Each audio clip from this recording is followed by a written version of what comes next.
Bom dia, bom dia, bom dia! Hoje é sexta-feira! Não é santa, mas nós torna ela meio que santificada, porque a coisa anda meio nebulosa e nós tem que ficar atento às coisas aí.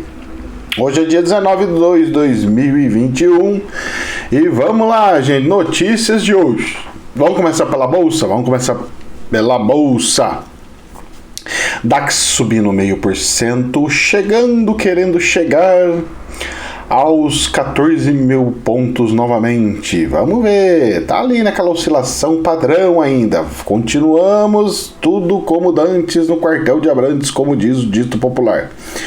Índice Bovespa ontem caiu 1,1%, mas ela caiu bem mais, viu, gente? Ela chegou a bater 118.500 e depois ela voltou recuperando no finalzinho do dia e fechou com 1% negativo, 119.198. Professor, o que você está achando que vai acontecer hoje? Eu vou falar para você em cima do dólar, porque em cima das ações eu não sei, porque tá uma muvuca danada aqui no Brasil, hein? E eu não tenho como saber o que vai acontecer na bolsa hoje não, hein? Eu não sei não, hein? Eu só sei que eu tô vendo um monte de empresas subindo os valores lá pra cima. Chega pertinho dela publicar o balanço, despencam ela. Pai do céu. Vamos lá. E o dólar, professor? O dólar ontem subiu 0,47%, ficando em 5,44. Vocês lembram que eu falei? Acertei mais uma no alvo, hein? Só que tem um porém. Eu tava dando uma bisoiada lá no câmbio Chaco, né? Que é o câmbio lá do Paraguai. E eu vi que a mínima deles desceu. De 5,30 desceu para 5,20. Desceu pouco não, desceu muito a mínima deles. Ou seja, hoje tem uma probabilidade do dólar despencar, uma bela despencada, e quem sabe cair para uns 5,36, 5,35 ou até 5,34, que parece que hoje vai cair violentamente o dólar, hein? Porque a pressão está sendo violenta em cima do negócio de combustível e eu acho que o Banco Central vai levar um belo de um tapa nas orelhas e vai ter que agir, vai ter que funcionar. Inclusive, eu acho que também isso daí é um dos motivos que o ministro da Economia quer que passe, para que não fique recebendo pressão do presidente e ele possa conseguir destruir o país de uma forma mais tranquila, né? Sem interferência de muita gente, porque o que esse homem está fazendo é totalmente destruição. Se nós temos uma inflação cavalar e o dólar está onde está, é por causa dele, porque começou muito antes da pandemia. Quem falar ao contrário, peço para pegar os gráficos e olhar e analisar, porque eu já cantava essa bola, ó, 2019, lá atrás, mas não é 2019 quando 2019 que nem tava ventilando nada de negócio de vírus e nada. Lá atrásão, no primeiro semestre passou por 6 meses do governo, já começou a mexer os pauzinhos pro dólar começar a disparar. Pois é, e era uma aposta ao contrário, porque todo mundo falou assim, se o PT ganhar, o dólar vai explodir. Pois é, o ministro conseguiu fazer algo pior do que estava esperando o mercado para tal situação. Tá aí o resultado, né? Inflação, cavalar, e não vai parar por aí não. Você acha que vai parar por aí? Essa subida do combustível que deu? Mas professor, cortou. Vamos ver se cortou? Vamos fazer uma análise? Calma aí que eu vou chegar lá, já tá dentro do meu programa. Vamos que vamos. Notícias. Infomoney. Ibovespa fecha em queda de 1%, seguindo o exterior com risco de inflação nos Estados Unidos. Pois é, meus queridos, vocês lembram que eu tô falando que os Estados Unidos vai ter inflação? Porque se eles fabricarem a quantidade de dinheiro e se ele dobrar o salário mínimo, vai ter uma inflação cavalar lá? O que eu já estava falando lá atrás, que ninguém falava, tá falando agora. Será que a gente sabe um pouquinho do negócio de câmbio, essas coisas? Pois é, pai. Sabe o que é? É gente que sempre viveu de peça que vinha mercadoria de informática, de coisinha, que tinha que ficar controlando toda hora o dólar para ver se o estoque ia cair, se o estoque ia subir. Era um caos. A gente tinha que ser o Superman do câmbio, porque eu tinha mercadoria totalmente importada, Ou seja, o valor dela era totalmente em dólar. Se o dólar caía, minha margem de lucro diminuía. Se o dólar subia, eu tinha que subir junto, porque senão depois eu não conseguia ter, a minha margem não ia conseguir comprar outra peça para repor. Ou seja, subindo ou descendo é horrível. Dólar, quando oscila, não presta para empresas, viu? Para quem nunca trabalhou, deixo a dica para vocês. O mercado prevê perdas na esteira das preocupações com os impactos da alta do petróleo na maior economia do mundo. Estados Unidos está subindo petróleo. Por quê? Por causa da nevasca. Só que essa nevasca, gente, ela não está quebrando só negócio de petróleo, viu? O petróleo está gerando uma inflação tremenda no planeta. Só que não é só isso. Eles ainda têm o valor deles em dólar. O que sobe para eles é 5 centavos. Para nós é que sobe R$1. Por causa do quê? Do câmbio. Se sobe 10 centavos para eles, sobe 50 centavos para nós, porque essa é a proporção, é R$5, $1. É R$5, pois é. E aí, o que acontece? Além disso, que me preocupa muito é quebra de plantação, porque eles também são um celeiro muito grande no planeta. Muito grande, mas muito grande mesmo, de chegar a exportar grãos. E eles plantam muito milho. E uma quebra de milho no planeta faz com que tudo suba, inclusive a proteína animal. Isso aí vai estar no vídeo de extra de hoje, lá no canal principal, hein? Vou estar falando sobre isso daí, atentando as pessoas. É para ser aqui, mas eu falei um pouquinho lá porque muito pouca gente está aqui e não está lá. Infelizmente, tem gente que não está acompanhando a parte oculta das coisas aqui. Infelizmente. Aí quando acontece, aconteceu. Pois é, estava tão programado que eu tinha falado lá atrás. Infomoney.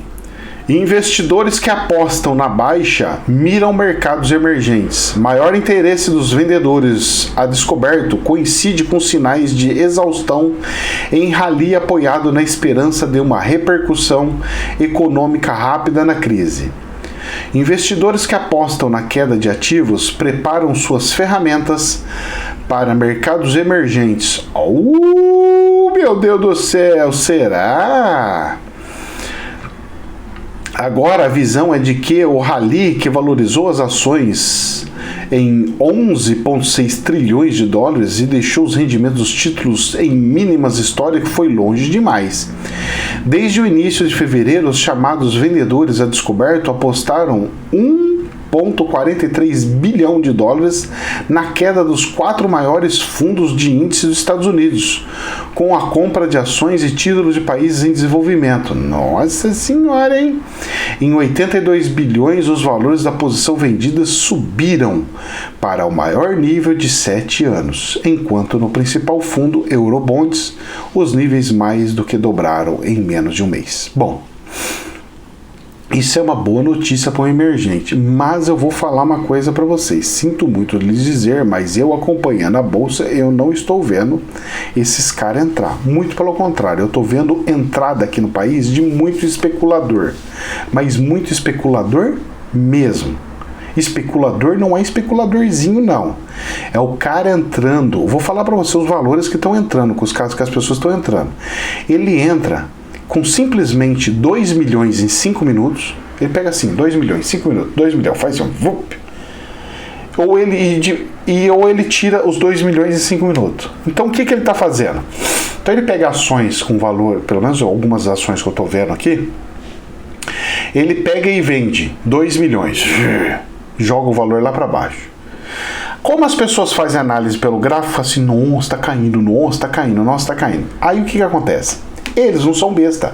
Eles sabem que o sistema dos caras, de todas as corretoras, tá lá, 7%. Se cair 7%, vende, porque é segurança.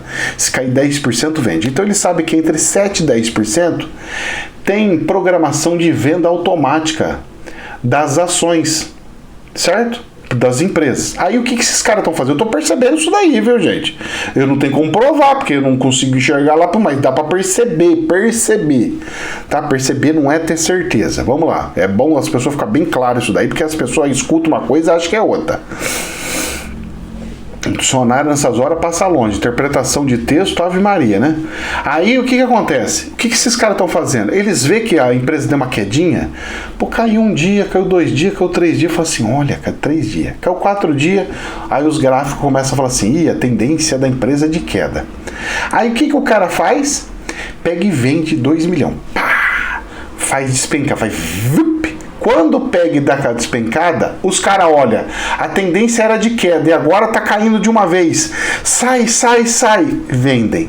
Mesmo com prejuízo. Mesmo tendo comprado mais, eles vendem. Aí esses caras pegam, tá na ladeira, os gráficos tá tudo lá no desespero e tá nos como é que chama? Nos negocinhos lá das corretoras de queda. Aí o que eles fazem? Eles compram. Só que o valor que eles compram, os 2 milhões que ele compra, é menor do que os 5, 6 milhões de queda que está acontecendo naqueles 5 minutos. Ele recompra de novo. Quando acaba todas as vendas de tudo, aí o que ele faz? Eles pegam e vendem aqueles 2 milhões que ele comprou no meio de novo, ele vende de novo. Zup! E faz assim, ó, val! Derruba lá embaixo de novo. Isso, tô falando pra você, passou uns 3, 4 dias, ele faz em um dia, faz no outro dia e vai fazendo. E aí vai, para ele tentar buscar a mínima da mínima. Aí, os pequenininhos que tá lá comprou, falam assim, ai meu Deus do céu, será que vai cair? Aí até eu vou vender, tá todo mundo vendendo, se tá todo mundo vendendo, eu vou vender também. Tá todo mundo vendendo, eu vou vender também. Tá todo mundo vendendo, eu vou vender também. Apertando o botão lá, vende. Vocês querem saber qual que é a empresa que eu vi muito isso aí? Eu vi na Marco Polo. Eu tava dando uma bisoiada nela. Um balanço positivo, cara. A empresa não tem dívida. O valor dela hoje tá no mercado menor do que o valor do patrimônio líquido. Sabe o que é patrimônio líquido? É o que tem de dinheiro na mão. Se eu pegar o lucro, o dinheiro que tem na mão, tirar todas as dívidas que ela tem, sobra 1 bi de positivo, mais o imobilizado dela, rapaz, essa empresa tá com um déficit de um estrondo, mas tô vendo o que eles estão fazendo, isso, e a sardinha saiu tudo, antes tinha um monte, 100, 200, sumiram, e os negócios de compra, aqueles valorzão, e ela caindo, e quando parece que ela tá subindo, eles vão lá e força ela a cair de novo. Por causa do gráfico. Eles estão olhando o gráfico. É o gráfico. Toma decisão por gráfico. Eu nunca vi alguém comprar uma empresa por gráfico. Aqui no Brasil, todo mundo compra empresas por gráfico. As pessoas dizem, eu faço investimento. Você não faz investimento. Você joga na bolsa quando você vê gráfico. Se você vê gráfico para comprar ação, você não é investidor. Você não olha finança. Você não está olhando a contabilidade. Você não é investidor. Você é um apostador. Você é um jogador. Você está jogando, você está brincando. Mas eu ganho dinheiro. O problema é teu, isso eu não estou falando, não estou tirando esse mérito.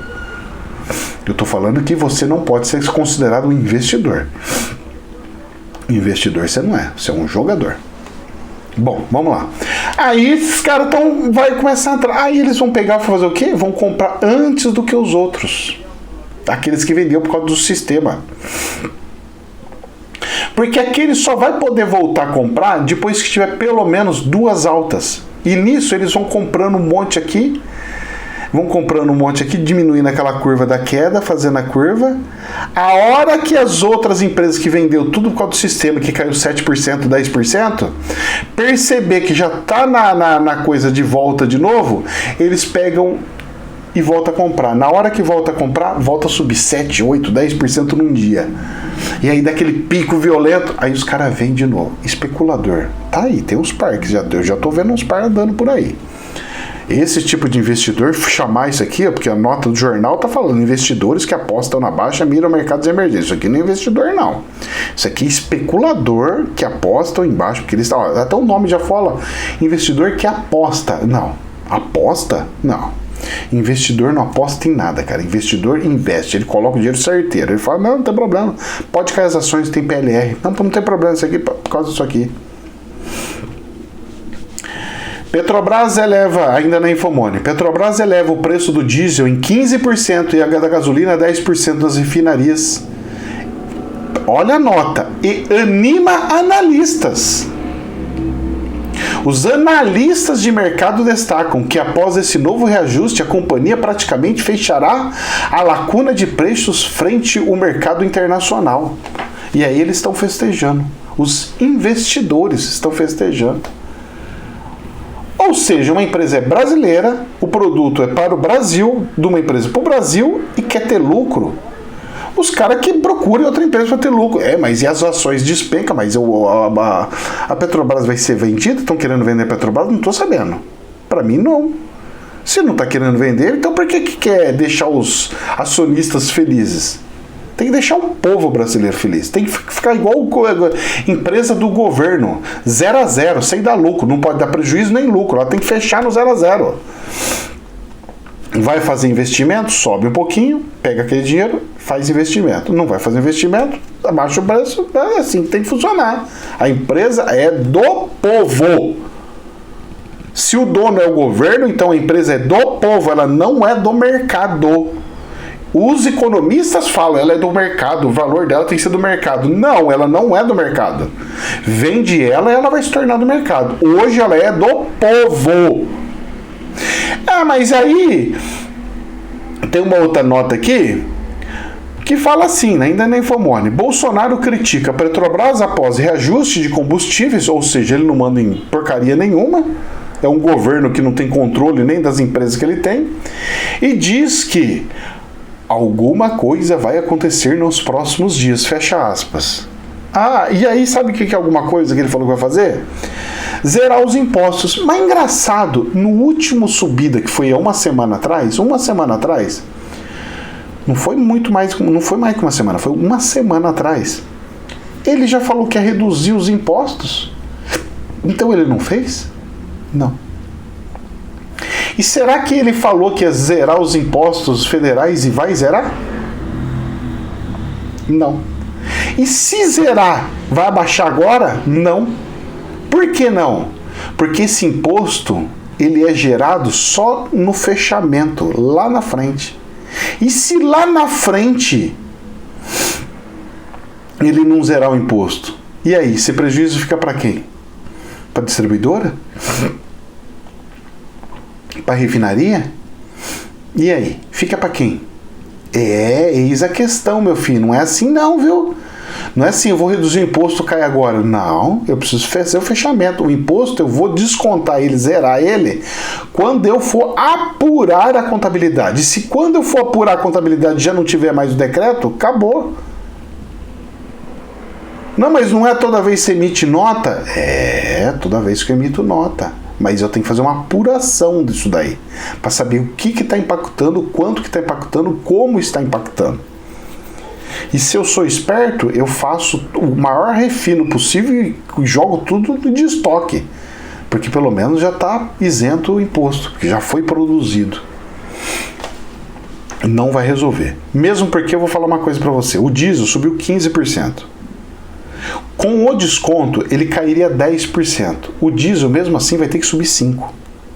E a gasolina sem desconto. É mais 10% no nariz. E aí? Cara, 10% de um combustível que está R$5 é 50 centavos a mais. Não é 1 centavo, 5 centavos. É 50 centavos a mais. Vocês acham que depois que subiu isso aí, os postos de gasolina vão baixar? Aqui no Brasil? Desculpa, gente. Desculpa, mas essa realidade, quando abaixar lá na Petrobras, depois de 2 meses, 3 meses, é que eles abaixam aqui. Vamos lá, notícia, AFP. Prejuízos bilionários no setor aéreo. E aqui a gente tem a Embraer felizona, mas subindo, que é uma benção. Onde ela caiu um pouquinho, voltou um pouquinho para trás da loucura que foi a subida das ações dela. Por que subiu? Porque o dono da Lufthansa falou assim: olha, eu acho que nós vamos acabar trocando,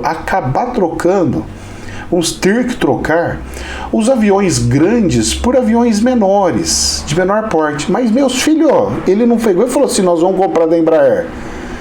Fabricante de avião pequeno tem um monte. Não é só Embraer no mundo, não. Tem mais 3 aí grandes. Tem chinês, tem um monte aí.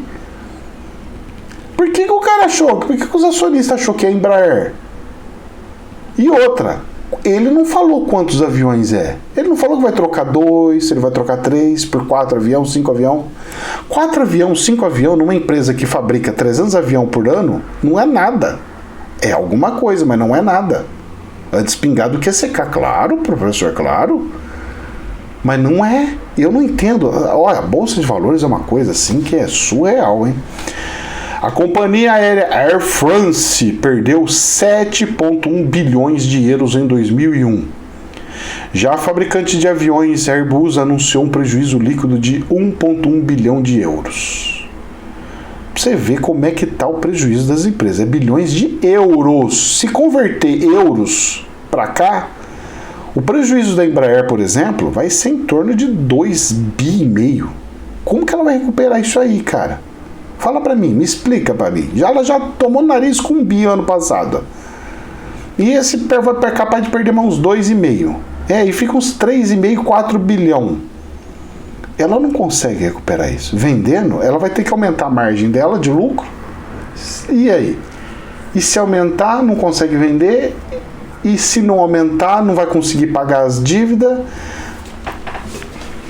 A solução dela é descobrir uma tecnologia nova, fazer um carro voador, alguma coisa aí, porque pagar com o próprio serviço, esquece. Esquece, porque já era. E aí uma outra notícia, além do combustível, Infomoney. Conta de luz ficará mais cara em 2021. Entendo que afeta as cobranças por energia elétrica. Segundo a ANEEL, valores das contas vão aumentar para cobrir prejuízos causados principalmente pela falta de arrecadação por meio de bandeira tarifária em 2020. Engraçado que não faz um mês que eu escutei uma nota e vi que a empresa de geradora de energia no Brasil, ela teve um lucro astronômico, chegando a 1 bi. A empresa Eletrobras, geradora de energia, teve um lucro fenomenal. E aí eles falam que está com prejuízo. A história da energia elétrica é sempre a mesma historinha. Para boi dormir. E nós boi estamos dormindo. Pois é. É aquele ditado popular do boi dormir. E aí criaram o tal do boi na sociedade, para quem segue XY, pô, rapaz, dá certinho no negócio. E o boi tá dormindo mesmo.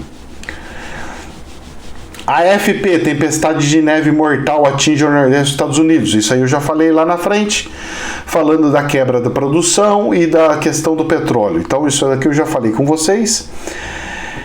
E BBC News, vamos lá para terminar isso aqui. Falta de medicamentos para câncer, sífilis e Covid-19 escancara a crise na saúde pública. O mês de novembro de 2020 terminou com a péssima notícia para os pacientes que necessitam fazer transplante de medula óssea. O busulfano, medicamento essencial para a realização de procedimentos, deixaria de ser distribuído no Brasil. E tem outros medicamentos que o Exército Brasileiro produz, que é para transplantes, também está em falta.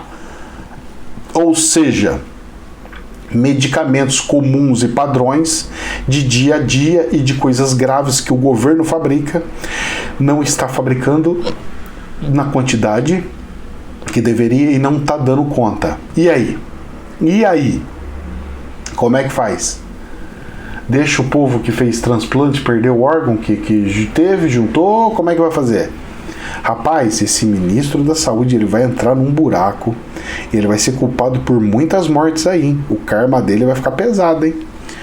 Porque, rapaz, tá me saindo uma bela porcaria. Vamos lá. E para terminar, Poder 360, saiba como será a votação que definirá se Daniel Silveira continua preso ou não. Pelo que eu entendi, todos os deputados estão contra o que ele falou e fez. Até eu estou. Isso daí é algo comum. Mas autorizar, prender o gajo da forma que foi, sendo um deputado, aonde ele queira ou não queira, o jeito que ele fala é uma parte da sociedade que ele está representando. E pelo que eu saiba, a outra parte opositora também fala e faz a mesma coisa. e aí o remedinho amargo tá sendo só para um lado do que para o outro, essa novela não terminou. Eu quero ver as cenas do próximo capítulo hoje, eu quero ver isso aqui, o que o Congresso vai aprovar. Porque se o Congresso abaixar a cabeça pro STF, meus filhos, esquece o Brasil, porque já era. Aí já era. Porque se a maioria dos deputados achar que é normal prender assim, quer dizer que eles não estão com medo de ser presos, ou estão negociando para não conseguir ser presos. E aí? E lá na frente? Porque vai gerar uma jurisprudência disso aí. Rapaz, essas coisas não podem brincar não, hein? Deixemos o Conselho de Ética julgar ele. Conselho de Ética julgar ele, que ele não é coisa, que ele tem que ser expulso, perdeu o mandato dele, beleza. Mas deixemos a ordem da regra do jogo funcionar. Ele é um de 500 e se tralalá. Ou seja, ele representa nem 1%. Nem 1%. Ele não representa 1%.